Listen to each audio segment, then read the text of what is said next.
আসসালামু আলাইকুম ওয়া রাহমাতুল্লাহি ওয়া বারাকাতুহু। আশা করি প্রিয় দর্শক মণ্ডলী সবাই ভালো আছেন। আলহামদুলিল্লাহ আমিও ভালো আছি। এই ভিডিওটিতে জাকাত সম্পর্কে আমরা ডক্টর মিজানুর রহমান আজহারীর কাছ থেকে শুনবো ইনশাআল্লাহ। প্রথমে ভিডিওটি আমরা শুনি। জাকাতযোগ্য সম্পদ কি কি? জাকাতেবল অ্যাসেট, সব সম্পদে জাকাত হয় না। এই পয়েন্টটা খুব গুরুত্বপূর্ণ, আপনাদেরকে মনোযোগ দিয়ে শুনতে হবে। আপনারা মনোযোগ দিয়ে শুনতেছেন তো? আপনি ধরেন ওই যে উদাহরণ দিয়েছিলাম, গত রমজানের 20 তারিখে নেশাব পরিমাণ সম্পদের মালিক হয়েছেন, দেখলেন সারা বছর আছে এই টাকাটা। তো এই 20 রমজানে তো আপনি এখন হিসাব করবেন, তাই না? তো হিসাবে আপনি কি কি ধরবেন? সব সম্পদে জাকাত নাই। আপনার বাসার যে ফার্নিচার, এটা হিসাব করা লাগবে না। আপনার যে ফ্রিজ, আপনার যে এয়ারকন, আপনার যে থাকার যে ফ্ল্যাটটা, আপনার যে বাংলো বাড়ি, এগুলোতে কোনো জাকাত নাই। আপনার চলার জন্য যে গাড়িটা লাগে, এগুলোতে কোনো জাকাত নাই। আপনার নিজের জন্য যে ল্যাপটপ, মোবাইল, যত কিছু আছে, গ্যাজেট বলেন, এগুলোতে কোনো জাকাত নাই। তাহলে কিসে জাকাত আছে? জাকাতেবল অ্যাসেট কি, জাকাতযোগ্য সম্পদ কি, সেটা আমরা শুনি। 1 নম্বর হচ্ছে সোনা রূপা, gold and silver in its any form, যে কোনো ফর্মে, যে কোনো ফর্মে। এটা জুয়েলারি হোক, অর্নামেন্টস হোক, এটা বার হোক, বিস্কিট হোক। অনেকে গোল্ডের বার কিনে না, দেখবেন 999-এর ফাইনেস্ট গোল্ড, একেবারে খাপটাত নাই, 24 ক্যারেটের গোল্ড, 999 লেখা থাকবে ওটার উপরে চকচকে, আপনার গোল্ডের বার, গোল্ডের বিস্কিট।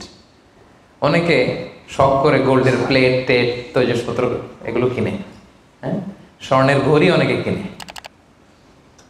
পুরুষের জন্য কিন্তু স্বর্ণের ঘড়ি, আংটি কোনোটাই পরা বৈধ না। কিন্তু যদি কেউ কিনে, স্বর্ণের কলম আছে, শখ করে কিনে অনেকে, টাকা রাখার জায়গা পায় না, তো ভাবে যে একটা কলম কিনে ফেলি স্বর্ণের, তারপর স্বর্ণের ঘড়ি, স্বর্ণের এই সেই।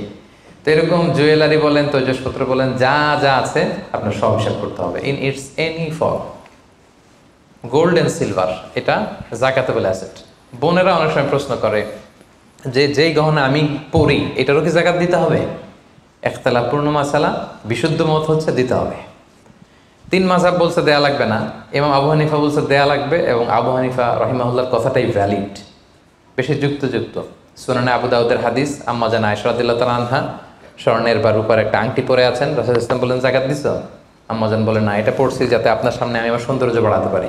রাসূল সাল্লাল্লাহু আলাইহি ওয়াসাল্লাম বললেন হাসবুকি মিনান নার, জাহান্নামে ঢুকাতে এটাই যথেষ্ট। সাথে সাথে জাকাত দিয়ে দিলেন আম্মা জান আয়েশা। তো আম্মা জান আয়েশা তো এটা পরিহিতা ছিলেন, কি বলেন। আরেক নারী আসলেন তার মেয়েকে নিয়ে, হাতে 2টা স্বর্ণের চুড়ি। রাসূল বলেন জাকাত দিছো? দেই নাই। বলতেছে তুমি কি পছন্দ করো যে এই 2টা চুড়ির পরিবর্তে আগুনের 2টা চুড়ি জাহান্নামে পরানো হবে? ওই মহিলা ভয়ে তাড়াতাড়ি খুলে দিচ্ছে, রাসূলুল্লাহ নেন, পুরোটাই দিয়ে দিলাম। তো এই হাতের বালাও কিন্তু ওই মেয়ে হাতে পড়া ছিল, তাই না? এতে করে বোঝা যায় যেই জুয়েলারি আমার বোনেরা আপনারা ইউজ করেন, সেটারও জাকাত দিতে হবে, সেটারও জাকাত দিতে হবে। আপনার সিন্ধুকে থাক, গলায় থাক, আপনি সব কাউন্ট করে জাকাত দিবেন। তবে আপনি বিক্রয় মূল্য হিসাব করবেন, কারণ আপনি 1 লক্ষ টাকা দিয়ে একটা নেকলেস কিনছেন, বেচতে গেলে কি 1 লক্ষ পাবেন? কথা বোঝেন নাই? পাবেন? এটার সাথে খাদ আছে, এটার মেকিং চার্জ আছে, জুয়েলারি দোকানেরও একটা মেকিং চার্জ রাখে। তো আপনি যখন আপনার নেকলেসটা বিক্রি করতে যাবেন, ওরা 20% কাট করে দিবে। 1 লক্ষ টাকার নেকলেস আপনি দোকানে বেচতে গেলে কত টাকা পাবেন? 80,000 হিসাব করবেন, বিক্রয় মূল্য ধরতে হবে। তো তাহলে সম্মানিত ভাই এবং বোনেরা, জাকাতেবল asset 1 number gold and silver. 2 number হচ্ছে ক্যাশ। ধরেন আজকে আমি আমার জাকাত হিসাব করতে বসছি, তো আমি দেখতেছি যে আমার স্বর্ণ টর্ণ কি আছে না আছে, আমি হিসাব করতেছি। স্বর্ণের পালা গেল, এবার আমি হিসাব করবো আমার ক্যাশ কোথায় আছে, পকেটে কত, ওয়ালেটে কত, ড্রয়ারে কত, ব্যাংকে কত, কারেন্ট অ্যাকাউন্টে কত, ফিক্সড অ্যাকাউন্টে কত, সেভিংস অ্যাকাউন্টে কত, যত জায়গায় আপনার যত ক্যাশ ফর্মে টাকা আছে, এটা আপনি হিসেব করবেন। এগুলো জাকাতেবল অ্যাসেট। আরও কিছু সম্পদ আছে, এগুলো ক্যাশ না, তবে ইজিলি লিকুইডেট করা যায়, চাইলে টাকা বের করে আনা যায়। যেমন প্রাইস বন্ড অনেক কিনে রাখে না, আমাদের ডাক বিভাগের সঞ্চয়পত্র আছে না, এগুলো ফিক্সড ডিপোজিট, অনেকে ইন্স্যুরেন্স করে, লাইফ ইন্স্যুরেন্স। এগুলো চাইলে আপনি টাকা বানাতে পারেন। তো এটা অনেকে বলে হুজুর এটা তো ম্যাচিউরড হয় না, কীভাবে করবো? এটা ব্যাংকে আপনি নক দিলে ওরা স্টেটমেন্ট দিবে যে আজকে এই ডিপোজিটটা ভাঙালে কত পাবেন, একটা স্থিতি দেখাবে। এটা আজকের স্টেটমেন্ট, ওই স্টেটমেন্ট আপনি বের করে নিয়ে আসবেন যে আজকে 20 রমজানে যদি আমি এটা ভাঙ্গাই তো আমি পাবো এত, তাহলে এটার মালিক আপনি, এটা আপনি যোগ দিবেন। তাহলে বুঝতে পারছেন? এটা এগুলো জাকাতেবল অ্যাসেট। আচ্ছা গেল। এরপরে ব্যবসার সম্পদ, উরুদ উত্তেজারা, যত ব্যবসার সম্পদ আছে এটা কিন্তু আপনি জাকাতে হিসাব করবেন। উদাহরণ দিই, একজন বিস্কিট ফ্যাক্টরির মালিক, উনি বিস্কিট বিক্রি করে। তো আজকে আমি যে জাকাতের হিসাব করতে বসছি, আমি আমার কোম্পানিতে ফোন দিয়ে আজকে কত carton biscuit ready to sell, কত কার্টুন, ধরেন 50,000 পিস, তো এটার দাম কত, বিক্রয় মূল্য আমি যোগ দেব। তারপরে বিস্কিট বানাতে যে র মেটেরিয়াল, হ্যাঁ, গম লাগে, সুগার লাগে, ইত্যাদি ইত্যাদি যা লাগে, এগুলোর যে প্রাইস, এটা আমি, জি, এটাও আমি যোগ দেব। ওখানে ধরবো না কি, ওখানে ধরবো না হচ্ছে যেটা ফিক্সড অ্যাসেট। ব্যবসার ক্ষেত্রে ফিক্সড অ্যাসেট ধরতে হয় না। যেমন ধরেন আপনার ফার্নিচার বা কারো বিস্কিট ফ্যাক্টরি, তার ফ্যাক্টরির যে জায়গাটা, এটা আসবে না। মেশিনারি, যে মেশিনে করে বিস্কিট বানায়, ওইটা আসবে না। তারপরে ধরেন এটা লরি ট্রাকে করে বিভিন্ন জায়গায় আমি পাঠাই আমার প্রোডাক্টগুলো, এই যে ট্রাকের দাম টাম, এগুলো কিন্তু ধরা হবে না। এগুলো ফিক্সড অ্যাসেট, মেশিনারি ধরতে হয় না। শুধু প্রোডাক্ট রেডি টু সেল অথবা র মেটেরিয়াল, এগুলো ধরবো।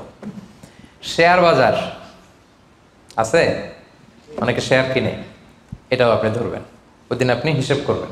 শেয়ার দুই ধরনের, একটা আছে আপনার প্রাইমারি, একটা নেট ভ্যালুয়েশন করা হয়, পরে এটা একটু দাম বাড়লে অনেকে দেখবেন যে সারাদিন দেখতে থাকে দাম বাড়লো না কমলো, সেকেন্ডারি মার্কেটে এটা সেল করে দেয়, আছে না?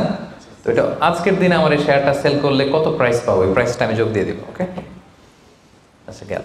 আরেকটা আছে কোম্পানির শেয়ার কিনে অনেকে, ধরেন বিশাল বড়, বাংলাদেশে বড় কোম্পানি, বেক্সিমকো কোম্পানি, তারপর ওই কোম্পানি, এটার আপনি শেয়ার কিনবেন, লং টার্ম ইনভেস্টমেন্ট শেয়ার থাকে, ওইটা কিভাবে ধরবেন? ওইখানে কোম্পানির অ্যাকাউন্টসে আপনি নক দিলে জাকাতেবল অ্যাসেট কত আছে এটা ওরা বলে দিবে। বড় কোম্পানিগুলোতে ম্যাক্সিমাম 40% জাকাতেবল অ্যাসেট থাকে। এই যে লিস্টগুলো আপনাকে শোনালাম, এগুলো হচ্ছে জাকাতযোগ্য সম্পদ। আপনার এগুলোর উপর জাকাত আসে। আজকে 20 রমজান, আমার 1 বছর হয়েছে, এগুলো সবগুলো আমি যোগ দিব। তাহলে জাকাতযোগ্য সম্পদ কি, মোটামুটি একটা ধারণা পেয়েছি না? তো প্রিয় দর্শক, আমরা এই ভিডিওটিতে জাকাতেবল অ্যাসেটস যেগুলো রয়েছে সেই সম্পর্কে আমরা কনসেপশন কিছু আমরা পেয়েছি।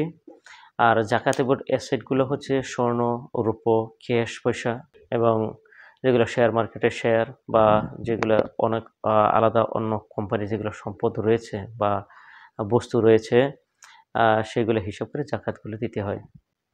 আর যারা জাকাত দেওয়ার যোগ্য, eligible or liable to pay জাকাত, তারা জাকাত দিতেই হবে। আর এ সম্পর্কে কোরআন এবং হাদিসে স্পষ্টভাবে নির্দেশনা দেওয়া রয়েছে। যারা যারা আসলে জাকাত দেওয়ার যোগ্য, তারা যাতে জাকাত না মিস করে, তার জন্য আমরা সবাই চেষ্টা করব ইনশাআল্লাহ। তো আশা করি ভিডিওটি ভালো লেগেছে। তাহলে আজকে এই পর্যন্তই। আসসালামু আলাইকুম ওয়া রাহমাতুল্লাহি ওয়া বারাকাতুহু।